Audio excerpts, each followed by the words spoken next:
Damas y caballeros, vayamos directo al centro del asunto. La Madrague, la casa más emblemática de Saint-Tropez, no quedó en manos de un hijo ni de un marido. Brigitte Bardot tomó otra decisión. Durante décadas se repitió la misma pregunta: cuando ella ya no esté, ¿quién heredará esa casa frente al mar que fue refugio, frontera y declaración de independencia? La respuesta no está en un testamento de último momento, ni en una disputa familiar.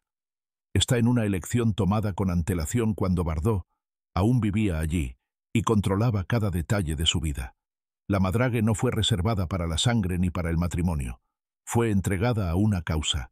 Y esa decisión tomada hace más de 30 años cambia por completo la historia de esta casa y el sentido mismo de la herencia. La Madrague nunca fue pensada como una herencia doméstica, y ahí comienza a entenderse todo.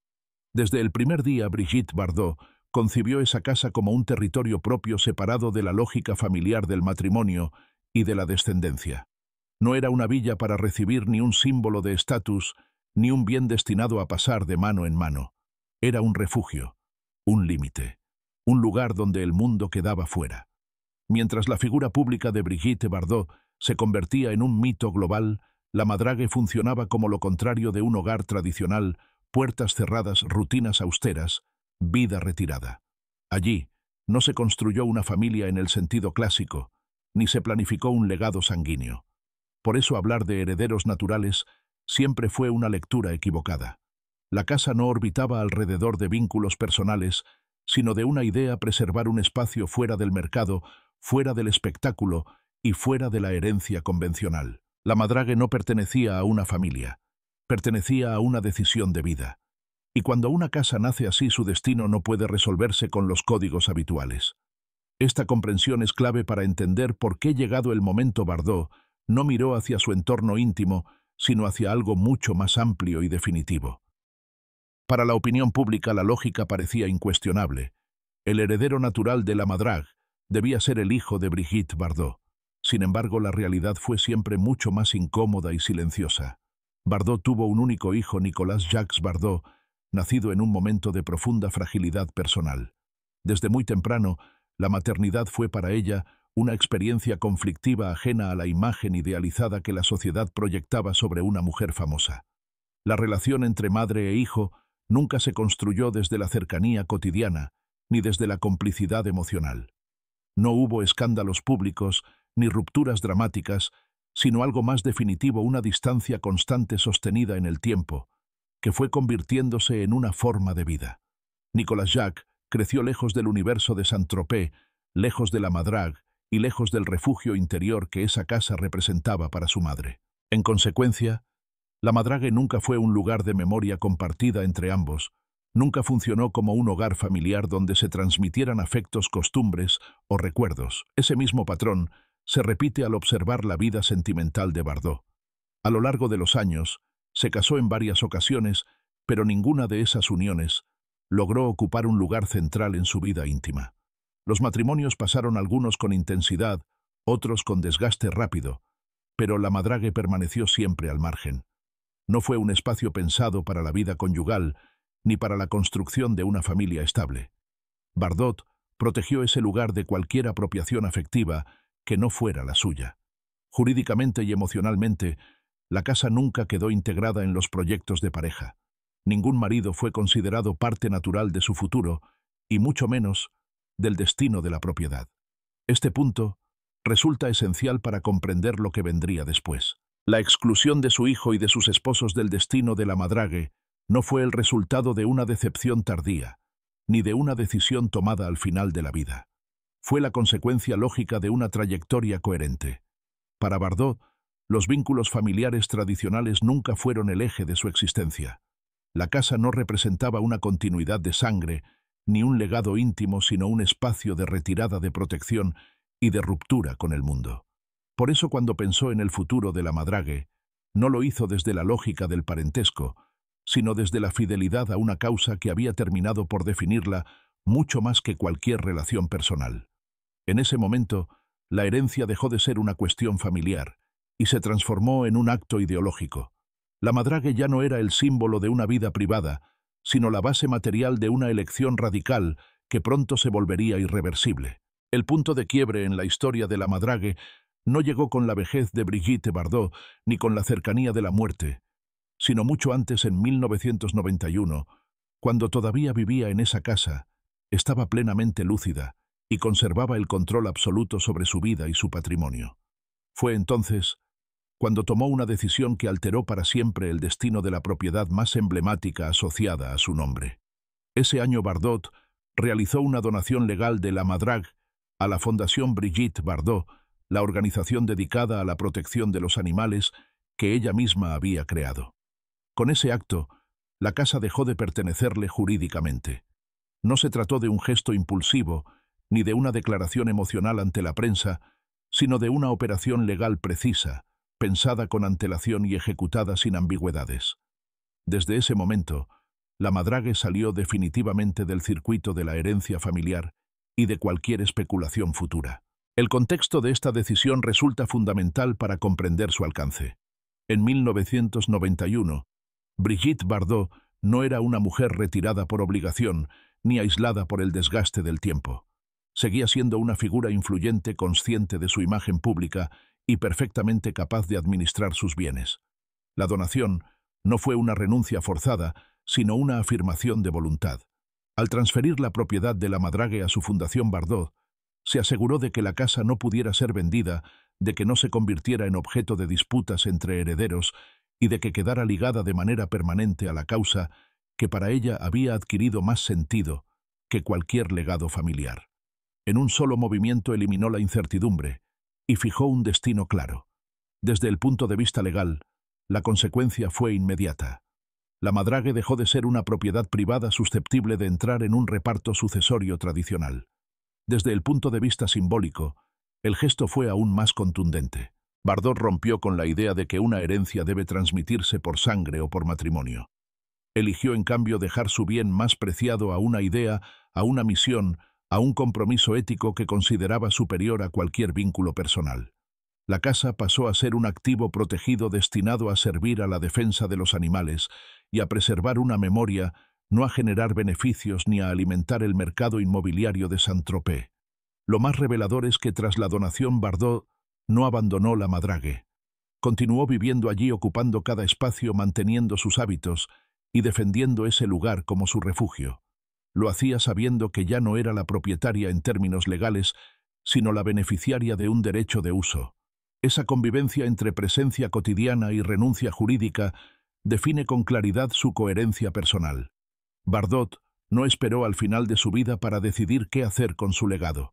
Lo resolvió con antelación de manera irreversible, dejando claro que la Madrague no sería nunca una herencia familiar, sino la base material de una elección profundamente ideológica. Tras la donación de 1991, Brigitte Bardot tomó una decisión que con el paso del tiempo revelaría una coherencia poco común: permanecer en la Madrague, pero no como propietaria sino como usufructuaria.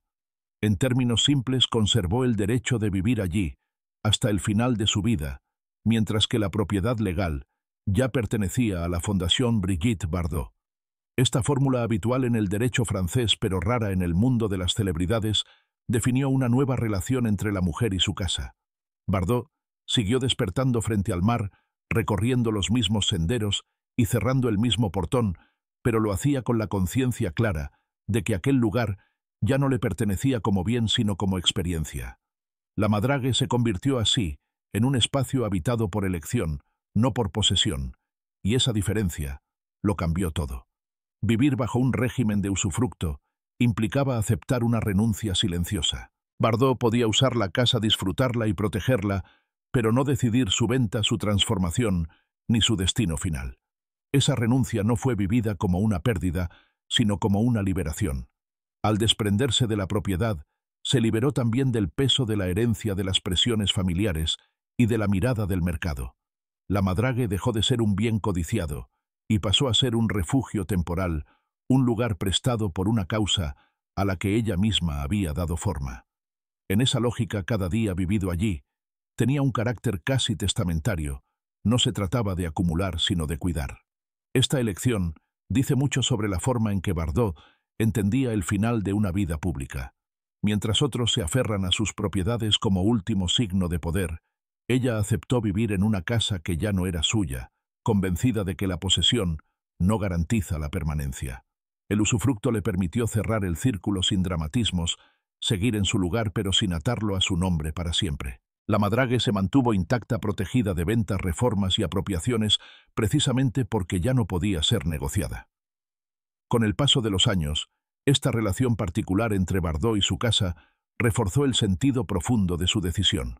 La Madrague no era el escenario de una despedida lenta, sino el espacio donde se materializaba una idea clara de legado. Vivir allí, sabiendo que el destino estaba sellado, le permitió atravesar el tiempo sin dudas ni rectificaciones. No hubo cambios de opinión, ni testamentos contradictorios. Todo estaba decidido. La casa ya no era una herencia en suspenso, sino un bien con un propósito definido, y Bardot, al aceptarlo, transformó su propia vida cotidiana en la confirmación silenciosa de esa elección. Con la muerte de Brigitte Bardot, el mecanismo legal que ella había previsto desde hacía más de 3 décadas se activó sin sobresaltos. El usufructo que conservó desde 1991, es decir, el derecho a vivir en la Madrague, hasta el final de su vida se extinguió de manera automática. No fue necesaria ninguna firma adicional, ningún fallo judicial, ni ninguna negociación entre partes. La ley funcionó exactamente como estaba diseñada. En ese instante, la Madrague dejó de ser una residencia habitada y pasó a convertirse plenamente en un bien administrado por la fundación que Bardot había elegido como heredera real. Este paso, aunque discreto, es fundamental para comprender la coherencia del conjunto. No hubo herederos sorprendidos ni disputas familiares, porque la casa nunca estuvo destinada a entrar en una sucesión clásica. Todo estaba resuelto de antemano. La transición ocurrió en silencio, como había vivido la propia Bardot durante sus últimos años. La Madrague no quedó suspendida en una espera indefinida ni atrapada en un vacío legal. Cambió de estatus con precisión quirúrgica. De un espacio privado, pasó a ser un patrimonio gestionado con reglas claras y un objetivo definido. Esta ausencia de conflicto no es casualidad, sino el resultado de una decisión tomada con tiempo, cuando aún no existía urgencia. El fin del usufructo no marcó una ruptura traumática, sino la conclusión lógica de un proceso largo y deliberado. En lugar de abrir una nueva etapa de incertidumbre, cerró definitivamente cualquier pregunta pendiente sobre la propiedad. La casa dejó de depender de una persona y pasó a formar parte de una estructura pensada para sobrevivirla. Durante años, la Madrague fue vista como una de las propiedades más codiciadas de Saint-Tropez. Su ubicación frente al mar y su vínculo con una figura mundialmente conocida la convertían en un objeto de deseo evidente para el mercado inmobiliario. Precisamente por eso Brigitte Bardot tomó medidas para impedir que ese destino se materializara. Al transferir la propiedad a su fundación, cerró la puerta a cualquier operación comercial futura. La casa no podía ser vendida, transformada en hotel, ni convertida en un producto turístico. Esta decisión va en contra de la lógica habitual que rodea a las grandes residencias de celebridades, donde el valor económico suele imponerse sobre cualquier otra consideración. En el caso de la Madrague, el valor era precisamente lo que había que neutralizar.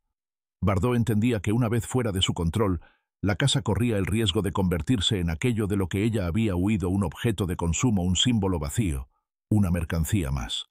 Al bloquear legalmente la posibilidad de venta, protegió el sentido original del lugar. La Madrague no existía para generar ingresos rápidos ni para alimentar la especulación. Su función no era producir dinero, sino conservar coherencia. Esta negativa a comercializar no fue un gesto romántico, sino una postura ética.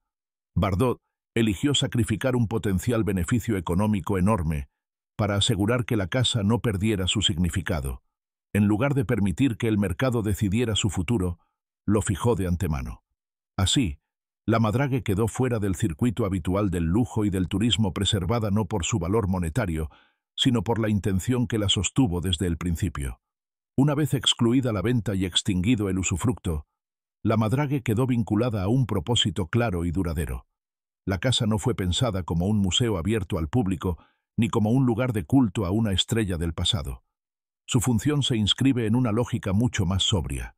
Se trata de un espacio de memoria controlada, y al mismo tiempo de un activo que garantiza estabilidad a la causa que Brigitte Bardot defendió durante más de la mitad de su vida, la protección de los animales. La Madrague no está destinada a celebrar una carrera cinematográfica ni a explotar la nostalgia. Está pensada como un recurso al servicio de una misión viva. Su existencia aporta solidez patrimonial y coherencia simbólica a la fundación, sin necesidad de convertirse en un espectáculo. En esta visión la casa deja de ser un escenario y se transforma en una herramienta. No habla del pasado, sino del compromiso que definió el final de la vida de Bardot. La discreción forma parte esencial de este propósito. La Madrague no necesita multitudes para cumplir su función. Su valor reside en lo que representa, no en lo que muestra. Al integrarla de este modo en la estructura de la Fundación Bardot, aseguró que su bien más emblemático no se congelara en la nostalgia ni se diluyera en el mercado. La casa continúa existiendo no como recuerdo personal, sino como soporte material de una idea. De esta forma, la Madrague se convierte en el ejemplo más claro de una herencia que no se reparte entre personas, sino que se pone al servicio de un principio que la trasciende. Al final, la pregunta que durante años rodeó a la Madrague pierde toda ambigüedad. No hubo una batalla por la herencia, ni un giro inesperado, ni una decisión tomada en el último momento. Brigitte Bardot había elegido al heredero de su casa desde 1991, cuando todavía vivía allí, y tenía pleno control sobre su destino. Esa elección no apuntó a un hijo, a un marido ni a un nombre propio, sino a una causa. La Madrague no fue pensada para continuar una historia familiar, sino para sostener un compromiso que para Bardot había terminado siendo más fuerte que cualquier vínculo personal. Al donar la casa a su fundación y conservar únicamente el usufructo, dejó claro que no quería que su legado dependiera de relaciones humanas cambiantes, sino de una estructura capaz de sobrevivirla. La casa frente al mar permanece ahora en silencio, pero ese silencio no es vacío. Es la confirmación de una decisión coherente tomada sin dramatismo y ejecutada con precisión. La Madrague no se reparte, no se discute y no se negocia. Existe para cumplir una función y para recordar que hay personas que prefieren dejar ideas en lugar de bienes. En una época en la que la herencia suele reducirse a cifras y propiedades, Bardot eligió otra forma de permanencia. Su casa no pertenece a nadie en particular, pero representa exactamente lo que ella quiso proteger. Y quizá ahí reside la verdadera fuerza de esta historia, entender que a veces la herencia más sólida no es la que se transmite por sangre, sino la que se entrega a un propósito que no muere con quien lo eligió.